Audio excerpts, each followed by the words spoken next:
তারেক রহমানকে আগে অর্থনীতি পুনরুজ্জীবিত করতে হবে। 2 শব্দের পোস্ট হাসনাত আবদুল্লার। হেফাজত আমিরকে উপদেষ্টা করার প্রস্তাব দিয়েছিল জামায়াত। স্থানীয় নেতাদের ইস্যুতে বিএনপিকে সতর্ক করল রুমিন ফারহানা। খতিব ইমাম মুয়াজ্জিনদের সম্মানী ও উৎসব ভাতা নিয়ে সুখবর দিল সরকার। ত্রয়োদশ জাতীয় সংসদ নির্বাচনে 2/3 সংখ্যাগরিষ্ঠতা অর্জন করেছে বাংলাদেশ জাতীয়তাবাদী দল বিএনপি। তারেক রহমানের নেতৃত্বে গঠিত এই সরকার 2024 সালের ছাত্র জনতার নেতৃত্বাধীন আন্দোলনের পর 12ই ফেব্রুয়ারি অনুষ্ঠিত নির্বাচনের মাধ্যমে ক্ষমতায় আসে। নিষেধাজ্ঞার কারণে সাবেক প্রধানমন্ত্রী শেখ হাসিনারও দল আওয়ামী লীগ এই নির্বাচনে অংশ নিতে পারেনি। এই নির্বাচনের মধ্য দিয়ে জাতীয় রাজনীতিতে নতুন করে সক্রিয় হয়েছে ইসলামপন্থী দল জামায়াতে ইসলামী। স্বাধীনতার পর আওয়ামী লীগ ও বিএনপি পালাক্রমে রাষ্ট্রক্ষমতায় থাকলেও জামায়াত কখনো এককভাবে সরকার গঠন করেনি। তবে এবার দলটি বিশেষ করে ভারতের পশ্চিমবঙ্গ সীমান্তবর্তী এলাকায় উল্লেখযোগ্য সমর্থন পেয়েছে। সংসদে নিরঙ্কুশ সংখ্যাগরিষ্ঠতার কারণে শুরুতে বিএনপি সরকার আইন প্রণয়নে বড় পরিসরের স্বাধীনতা পেলেও অর্থনৈতিক সংকট তৈরি হলে সরকারকে জামায়াত এবং আওয়ামী লীগের সুপ্ত জনসমর্থনের চাপ মোকাবিলা করতে হতে পারে বলে বিশ্লেষকরা মনে করছেন। কর্মসংস্থান ও দুর্নীতি ইস্যুতে তরুণদের অসন্তোষ সহজে প্রশমিত হওয়ার সম্ভাবনা কম। সদ্য প্রধানমন্ত্রী হিসেবে শপথ নেওয়া তারেক রহমানের জন্য রাজনৈতিক স্থিতিশীলতা ধরে রাখা বড় চ্যালেঞ্জ।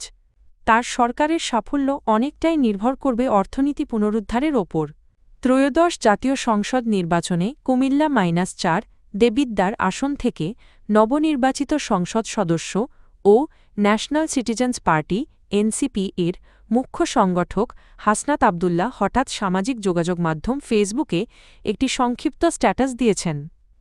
স্ট্যাটাসে তিনি লেখেন, ইনকিলাব জিন্দাবাদ। মাত্র 2টি শব্দের এই বার্তা প্রকাশের পরপরই তা সামাজিক যোগাযোগ মাধ্যমে দ্রুত ছড়িয়ে পড়ে এবং ব্যাপক আলোচনা শুরু হয়। পোস্টটি নিয়ে সমর্থক ও সমালোচক উভয় পক্ষের মধ্যেই নানা ধরনের প্রতিক্রিয়া দেখা গেছে। তবে স্ট্যাটাসটির ব্যাখ্যা বা উদ্দেশ্য সম্পর্কে এখনও আনুষ্ঠানিকভাবে কোনো মন্তব্য করেননি তিনি। বাংলাদেশ জামায়াতে ইসলামীর আমির ডা. শফিকুর রহমান জানিয়েছেন, অন্তর্বর্তী সরকারের উপদেষ্টা পরিষদে হেফাজতে ইসলামের আমির আল্লামা মুহিব্বুল্লাহ বাবুনগরীকে অন্তর্ভুক্ত করার প্রস্তাব দিয়েছিল জামায়াতে ইসলামী। তবে তার বয়স ও শারীরিক অবস্থার কারণে শেষ পর্যন্ত বিষয়টি বাস্তবায়ন হয়নি। সাংবাদিক খালেদ মহিউদ্দিনকে দেওয়া এক সাম্প্রতিক সাক্ষাৎকারে ডা. শফিকুর রহমান বলেন, উপদেষ্টা পরিষদ গঠনের সময় ছাত্র প্রতিনিধিরা জামায়াতের কাছে কোনো তালিকা চাইলেও দলটি আনুষ্ঠানিকভাবে কোনো নাম প্রস্তাব করেনি। তবে এক পর্যায়ে দেশের সবচেয়ে বড় ধর্মভিত্তিক রাজনৈতিক দল হিসেবে একজন আলেমের নাম চাওয়া হলে ব্যতিক্রম হিসেবে বাবুনগরীর নাম প্রস্তাব করা হয়। তিনি বলেন, হেফাজতে ইসলাম একটি বৃহৎ ধর্মীয় প্ল্যাটফর্ম এবং আল্লামা বাবুনগরী দেশের প্রবীণ আলেমদের একজন। তার প্রতি সম্মান রেখেই এই নাম প্রস্তাব করা হয়েছিল। কিন্তু যাচাই বাছাই শেষে জানানো হয় তার বয়স এবং শারীরিক অবস্থা উপদেষ্টা পরিষদের দায়িত্ব পালনের চাপ নেওয়ার জন্য উপযুক্ত নয়।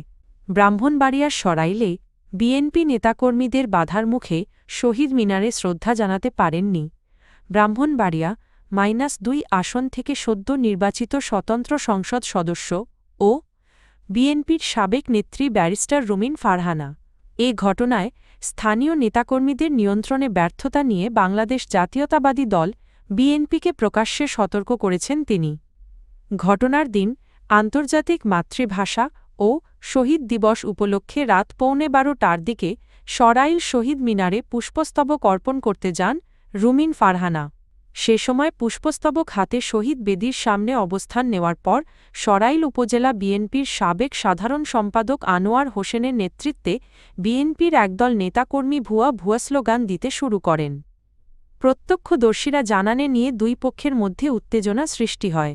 এক পর্যায়ে বিএনপির নেতাকর্মীরা রুমিন ফারহানার আনা পুষ্পস্তবক ছিঁড়ে ফেলেন।